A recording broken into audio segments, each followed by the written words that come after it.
of course, that's the sense-perceived life. There is deeper life too that is not sense-perceived, but we start with the sense-perceived life. And as we go deeper during our retreat, we will see that the sense-perceived life, although beautiful, is only the surface of reality. But you have to start with that. And it's beautiful. And if you give it your fullest attention, even then you already begin to go deeper than the surface. Because then you sense an aliveness in everything. You can sense that the life in this flower, I'm just making sure it's not plastic. Even if it were plastic, there is some life in plastic too, but not as intense life as in the natural flower. The life that expresses itself through this flower is the life that expresses itself through this form, this body, this mind, and millions of other forms. And so you go around in a state of astonishment, because there's so much that you had not really acknowledged before. It's easier to be astonished here at the multiplicity of life, perhaps, than if you were in, what's a boring place? Well, there are many boring places. I'm not going to name any. It's easier, but even if you're in a so-called boring place, a suburb somewhere, there's beauty there too. You might have to look more. And even if you were in a street without any vegetation, there will still be beauty there too. And there comes a moment when you actually see beauty in everything, even in a simple pavement, a window, the surface of a table. How light gets reflected off objects, the colors. And I also suggest, be aware of the little things, because that brings your alertness up. Big things are fine, that's nice too. Be aware of the little things. And go when you walk around here, in between sessions, you go a bit like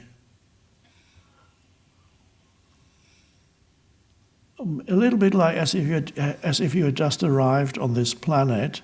In some sense you have, because these surroundings here may be so unusual to you if you live somewhere very different. It's almost as if you had arrived on a new planet. And how would you be if you arrived on a new planet? You go, and you don't do a lot of thinking. You are just there as an aware presence, perceiving.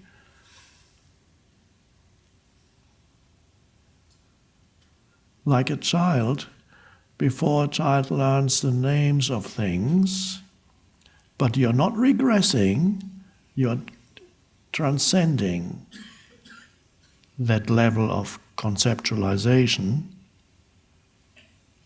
that most humans are trapped in. You're not regressing to the child stage, you are transcending, but as you transcend the conceptualization level, there are certain things that are similar to a child, or that's deeper than a child perceives, because you've been through that growth. You have transcended conceptualization.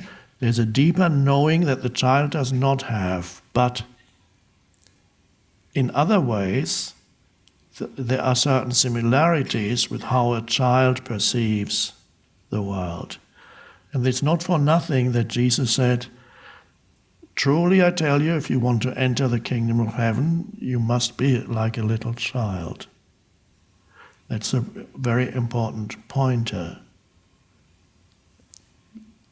And how is a little child? Before the child can name things, when the child does not happen to be crying, the child is going. He takes everything in without naming it.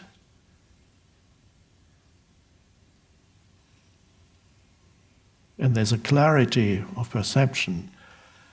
And then the naming stage comes, and then the problems start.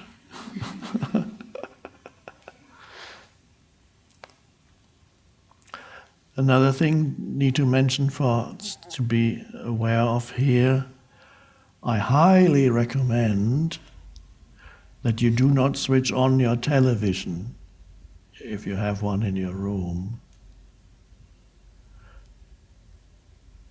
And if you find that difficult, it means you're addicted. And so if you find yourself going to the TV or the remote and you go, I can't stop myself, that's a good way of realizing that you're addicted. And even more addictive these days are the little gadgets, well, from laptops to pads, iPads and similar devices, phones, which are much more than phones these days, which absorb many people's attention a lot of the time, so much that for many humans, their interaction with reality, 50% or more of their interaction with reality is through a little screen that they hold in front of their eyes. And they live for it. They live for the next Facebook post. So you may find that you are addicted to some extent to that also. I would recommend to keep that to a minimum.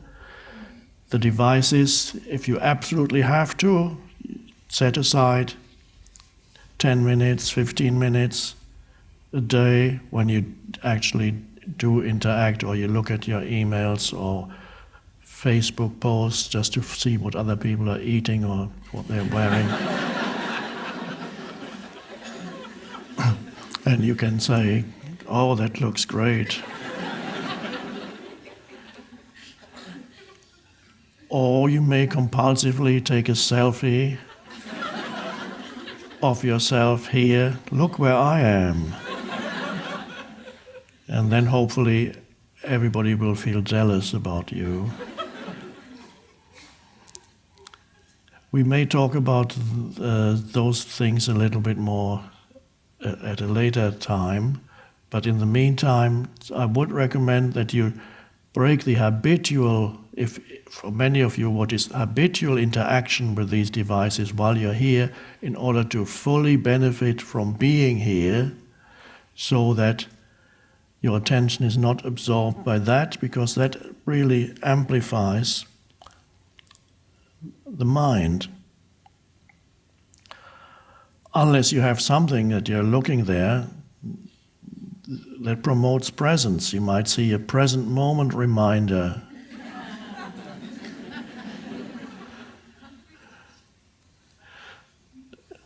I have to remember to put in a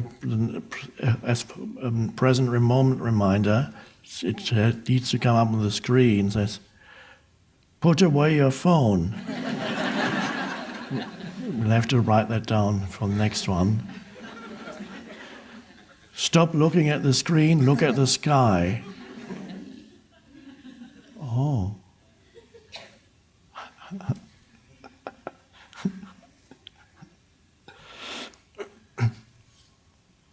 What else? Oh, alcohol. I believe you can buy alcohol here, and there's nothing wrong with a glass of wine or beer occasionally, but that's at least how I see it. But it can easily pull you out of presence into unconsciousness, especially if after one glass of wine you cannot stop. If you feel you need one glass of wine to enjoy your meal, fine. But if you're one of those many who cannot, after one they need to have a second, because and then they don't realize it. When they started drinking their first glass of wine, they were totally determined only to have one glass of wine. But by the time they get to the end of the first glass of wine, they forgot that they were totally determined to only have one glass of wine. Say, oh, I might as well have another. And then you're gone.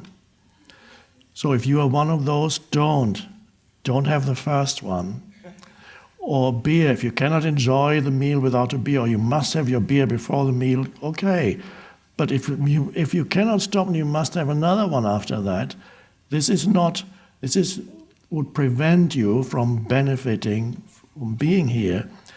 If you can avoid alcohol altogether, it would be preferable while you're here.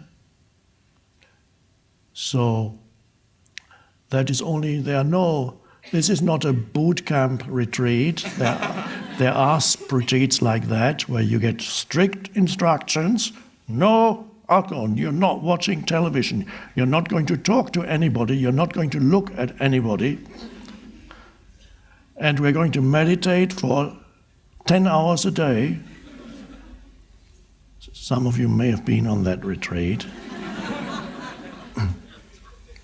Now sit and close your eyes. There's a place for that kind of retreat too, if it's right for you. If it's right for you, you've already been to it, or you're going to go to it.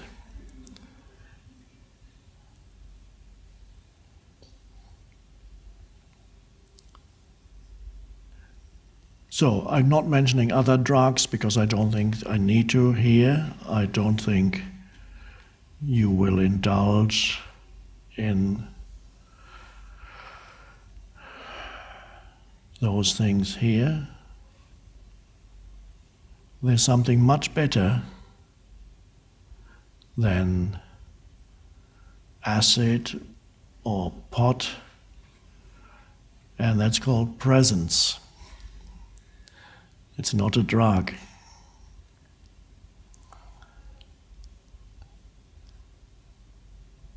It's true that some of these drugs can give you a little glimpse of what it is to perceive the world without the intrusion of the habitual mind. And this is why people who take some of these drugs have an experience that goes a wow experience. And you look at something, you look at a simple object and suddenly see its beauty and aliveness, and you go, wow. And wow, look at that glass of water. I can't believe it. Wow. And the truth is, it is miraculous. And the truth is we don't see it because of the habitual nature of the mind. If you suspend thinking and look at this glass of water, water is an amazing substance, it's a miracle. And what is a glass? It's a solid thing and the light shines through it, it's amazing. It's completely solid, but the light travels through it. And yes, you can go wow without any drug. If you're present, really present. So, and you again do this occasionally. You can do it here. People won't think you're mad. If you do it out in the world, they would think, "Oh, he must have taken something," or she. But if you go to really appreciate an object, any object, a natural object, or even a man-made object, pick it up, give it your fullest attention. Feel it, see it.